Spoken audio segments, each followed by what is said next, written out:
दोस्तों यहाँ पे अगर आप केवल 2 सवाल देख लेते हैं तो आसानी से आप किसी प्रकार के अंडर रूट का गुणा भाग कर पाएंगे। दोस्तों यहाँ पे सवाल में बोलता है सरल कीजिए और आपके पास सवाल कुछ इस प्रकार से दे दिया गया होता है, तो कैसे करेंगे चलिए सीखते हैं। दोस्तों यहाँ पर है 3 प्लस अंडर रूट 3 एक क्वेश्चन में, दूसरा में है 2 प्लस अंडर रूट 2। अब दोस्तों अगर आपके पास भी कुछ इसी प्रकार का सवाल रहेगा, यानी कि एक क्वेश्चन में इतना और एक क्वेश्चन में इतना और इन दोनों कोष्टकों के बीच में कोई चिन्ह नहीं होता है, तो कहने का मतलब यह है कि यहाँ पे गुणा का चिन्ह छुपा है, यानी कि ये दोनों गुणा में है। अब दोस्तों गुणा कराते कैसे हैं, यहाँ पे करते क्या है ना कि आप इस 3 को उठाएंगे तो इस कोष्टक में दोनों में गुणा कराएंगे, यानी कि अगर आप 3 से गुणा कराते हैं तो 3 का गुणा दोनों में कराना पड़ेगा, यानी कि इसमें भी और इसमें भी। यानी कि चलिए कराते हैं। जब 3 को आप लेंगे तो 3 का गुणा कराएंगे 2 में तो हो जाएगा 3 दूना 6, और दोस्तों जब 3 गुणा करेगा अंडर रूट 2 में तो हो जाएगा 3 अंडर रूट 2।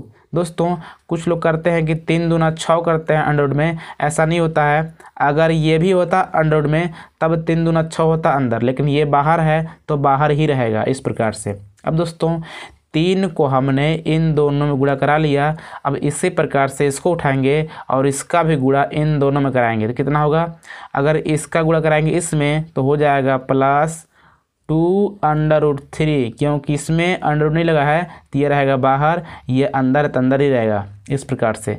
अब दोस्तों अगर इसका गुणा कराएंगे इसमें तो हो जाएगा 3 दूनी 6 अंडर रूट में। अब दोस्तों यहाँ पर दोनों गुणा कर लेंगे क्योंकि दोनों ही अंडर रूट के अंदर हैं, तो इस प्रकार से आप कर सकते हैं। अब दोस्तों इतना करने के बाद अगर कोई सिमिलर पद रहेगा तो आप जोड़ घटाव भी कर सकते हैं, यानी कि अगर यहाँ पे अंडर रूट में 6 है तो अगर इन सबों में अगर और कहीं पे होता अंडर रूट में 6 तो उससे ये वाला जुट या घट सकता था, लेकिन अगर और कहीं पे नहीं है तो इसको कहीं भी जोड़ या घटाव नहीं कर सकते।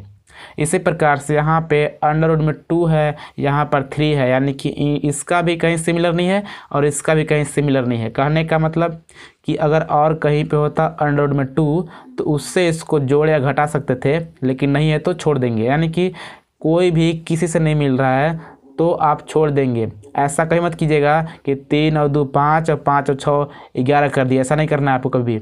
अगर यहाँ पे 6 है, अगर और कहीं पे 6 वाला ही है, यानी कि अगर मान लीजिए यहाँ पे अंडर रूट में 6 है, अगर और कहीं पे होता मान लीजिए 5 अंडर रूट 6 ऐसा कुछ, तो क्या होता है ना कि 5 और 1 6, यानी कि 1 छुपा होता बाहर, तो 5 1 6 और अंडर रूट 6 लिख लेते हैं, यानी कि दोनों के बदले 1 ठो लिखते हैं, बाहर बाहर को जोड़ लेते हैं, यानी कि 5 1 6 अंडर रूट में 6। इस प्रकार से आप लिख सकते थे, लेकिन नहीं है तो नहीं लिखेंगे, यानी कि इसका आंसर इतना ही हो गया।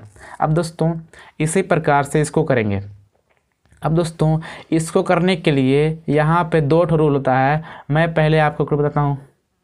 दोस्तों इस सवाल को आप 2 ठो नियम से कर सकते हैं। पहला तो ये कि आप इसको उठाइए और सब में गुणा कराइए, इसको उठाइए सब में गुणा कराइए। लेकिन एक रूल और होता है दोस्तों, आपने एक सूत्र पढ़ा होगा कि एक सिस्टम होता है कि a प्लस बी और a माइनस बी, ये फार्मूला होता है a square minus B square का।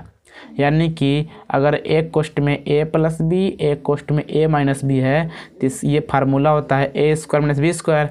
अब दोस्तों a प्लस बी और a माइनस बी का मतलब होता है कि जो यहाँ पर है वही वाला यहाँ पर होना चाहिए, जो यहाँ पर है वही वाला यहाँ पर होना चाहिए। तो यहाँ देखिए दोनों सेम है, यानी कि 3 है तो यहाँ भी 3 है, यहाँ भी 3 है तो यहाँ भी 3 है। अब दोस्तों अगर यहाँ 5 होता तो यहाँ भी 5 होना चाहिए था।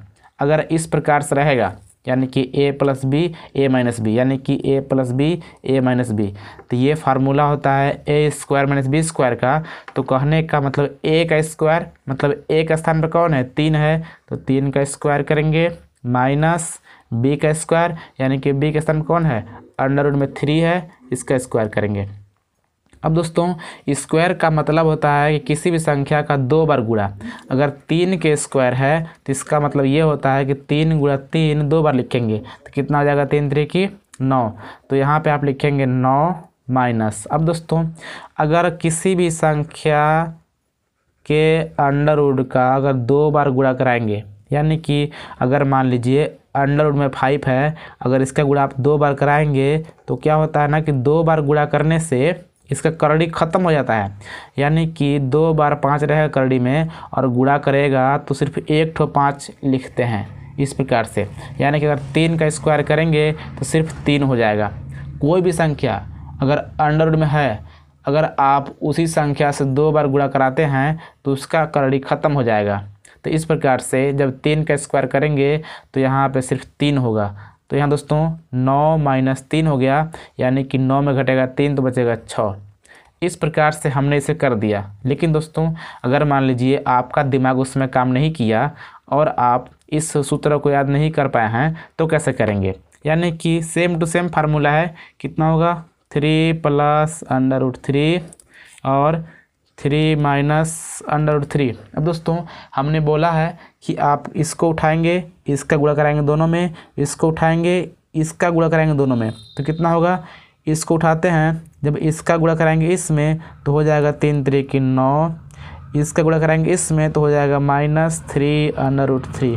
अब दोस्तों ये प्लस है ये माइनस है, तो प्लस माइनस का गुणा माइनस ही होता है। अब दोस्तों इसी प्रकार से अब उठाएंगे इसको, इसका गुणा कराएंगे दोनों में, यानी कि जब इसका गुणा कराएंगे इसमें तो हो जाएगा +3 अंडर रूट 3। यानी दोस्तों अगर आप गुणा कराते हैं तो अगर जो संख्या बाहर है ये बाहर ही रहेगा, यानी कि हमने यहाँ पे इसका गुणा कराया था इसमें तो हमने लिखा है 3 अंडर रूट 3। कुछ लोग क्या करते हैं ना कि यहाँ पे 3 त्रिक 9 करते हैं करड़ी में, तो ऐसा नहीं करना है। ये संख्या बाहर है तो बाहर ही रहेगा। अगर ये वाला भी अंदर होता तो 3 त्रिक 9 कर सकते थे, कोई दिक्कत नहीं है, लेकिन बाहर ये है तो ये बाहर ही रहेगा इस प्रकार से। तो हमने इसका गुणा करा लिया दोनों में। अब जब इसको कराएंगे, जब इसका गुणा होगा इसमें तो दोनों प्लस है तो प्लस प्लस गुणा प्लस से होता है और 3 अंडर 3 हो जाएगा। अब दोस्तों इसका गुणा कराएंगे इसमें तो प्लस माइनस माइनस, और हमने बोला था कि अगर किसी भी संख्या का गुणा 2 बार होता है, यानी कि यहाँ पे हमने बोला था कोई संख्या 2 बार गुणा करता है तो उसका करड़ी ख़त्म हो जाता है, यानी कि जब ये वाला गुणा करेगा इसमें तो सिर्फ 3 हो जाएगा। तो इस प्रकार से यहाँ आप देख पा रहे होंगे कि यहाँ माइनस में 3 अंडर रूट 3 है और यहाँ प्लस में 3 अंडर रूट 3 है। तो जो संख्या बराबर होती है प्लस माइनस में, आपको पता है कि प्लस माइनस घटता है, तो यहाँ पे जब घटेगा तो कुल मिलाकर 0 हो जाएगा, यानी कट जाएगा। अब दोस्तों हो गया 9 माइनस 3, यानी घटेगा 9 में 3 तो बचेगा 6। इस प्रकार से इस सवाल को आप कर सकते हैं। दोस्तों उम्मीद करते हैं कि आपको ये वीडियो बहुत ही पसंद आई है और आप इस प्रकार के सवाल को आसानी से कर पाएंगे। दोस्तों यदि ये वीडियो आपको पसंद आई हो तो इस वीडियो को प्लीज़ लाइक कर, चैनल को सब्सक्राइब कर लीजिए और बेल आइकन प्रेस कर लीजिए।